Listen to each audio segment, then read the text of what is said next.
Hey you guys, it's your girl Venus. I have my special guest here on the Venus Show.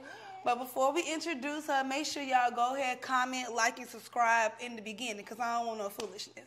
Thixen Vixen here. Hey y'all. You want to tell them like where you from? Sure, my name's Thixen. For those of you who do not know me, you can definitely Google me. I'm from Ohio, currently residing in Atlanta. Ooh, that gave me chills when you said that. I was like, your voice is so alluring. Thank you. You know, I used to be a phone sex operator. Really? I did. In college, I did. It was very interesting because the things that people would ask you to role play out get colorful. Yes. Oh, okay. Did that make it easier for you to jump into the field that you in now? Because I was going to ask you that. Definitely. Well, I mean, I feel like what I do now is something I could have done my whole life. I started watching porn when I was 12. Like, I don't know if y'all ever found like that tape that was just like somewhere but didn't have no label on it, and you was nosy like, what's on this tape? That's how I found porn at 12 years old, and I was so intrigued by it. I always found it to be more of an art and not so much for lust. But I always found the art. Like, I like the storytelling. I like the scenes, how they're set up. So everybody knows, and if they don't, you are married. I am married. Okay. So how long have you known your husband? I met him 2021. So it's actually exactly 3 years now. Yeah. That y'all have been actually married? No, we just got married. So we are newlyweds. We just got married in August, but we met in 2021, so I had just moved to Atlanta. I literally met him about 3 weeks later, and I met him of all places on Tinder. So, okay. I mean, I ain't gonna speak for everybody, but there are people on Tinder who can be serious and genuine. So what was your thought? Like, you've been typing online, talking to this person, and now is your chance to actually see them. Did you think, because you know that show Catfish is still around, like, did you think about that? I didn't. So what's crazy is that when we met, we talked maybe a couple weeks, like, and then we were like supposed to meet. Okay.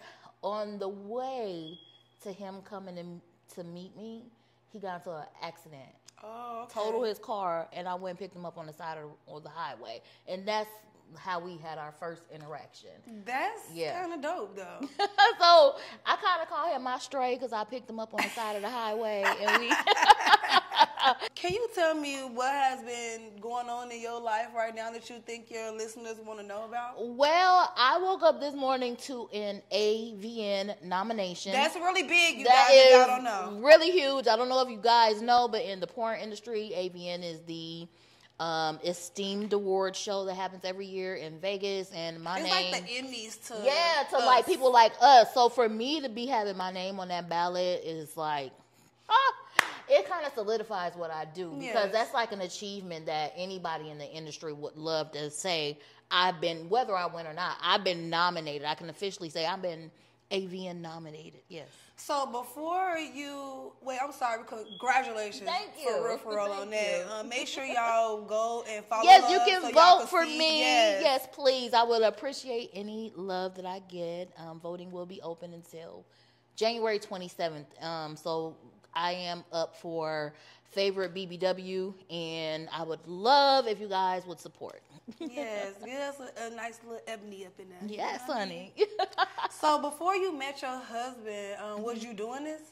I was. So the thing about it was I was on OnlyFans, not like I am, not in the capacity that I am now. I was still kind of private with it. I had a few videos out, but I was really solo. Like, it was just me. And I always had a fear, like, what man is going to really want me doing this? So when that's why I wanted to ask you. I'm sorry to cut you off, but because you are actually married now, and y'all have a really good relationship. I know both you guys. Right. Shout out to Eddie. Make sure y'all get him for y'all photography. Okay. Yeah. And so a lot of times, like, a lot of men always say, you're not gonna find no one because you're in the industry. So that's why I wanted to ask: did y'all start it together, or did you? Well, first of all, shout out to my ex for telling me that nobody was ever gonna want me and I was gonna be alone forever, because you're still alone, and I'm not. So, but yeah, that's usually how it be. That's usually how it be. You know what I'm saying? So just in case he's watching, you know. But it was crazy because like when we met, he knew what I did. I never hid it.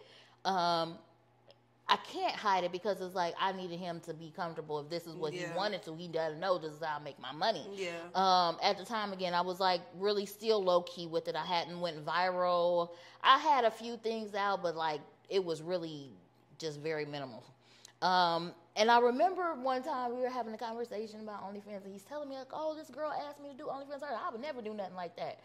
I heard that. Yeah. So in my mind, I'm thinking like, this man ain't gonna take me seriously. I'm doing OnlyFans. I'm popping pussy on the internet. Yeah. And lo and behold, like a few months, like, I really thought about giving up my OnlyFans. And when I had a conversation with him, when we were like kind of getting more serious, like 3 months in, and I was like, well, maybe I would stop posting. He's like, why you gonna do that? Yeah. He's like, you already making money on there. It's already out there. You know, he's like, you need some help?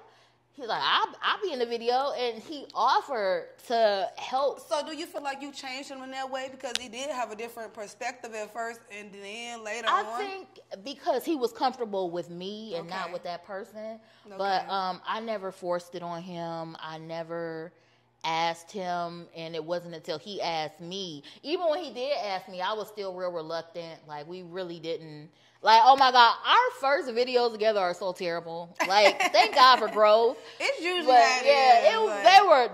they were bad. I watch them sometimes just to laugh because we've come so far. But yeah, our first videos together were horrible, and it was just like for something to put out there. But as I've gotten more into the art of content creating, not just because a lot of people just do this just to have sex on camera. I don't. Yeah. I actually create a storyline. There's characters. There's dialect. There's like really outline. It really does take a lot of work and a lot of imagination. It does to do these and to go viral, to consistently go viral. Like all of my scenes go viral. All of my scenes 1 million+ views. So.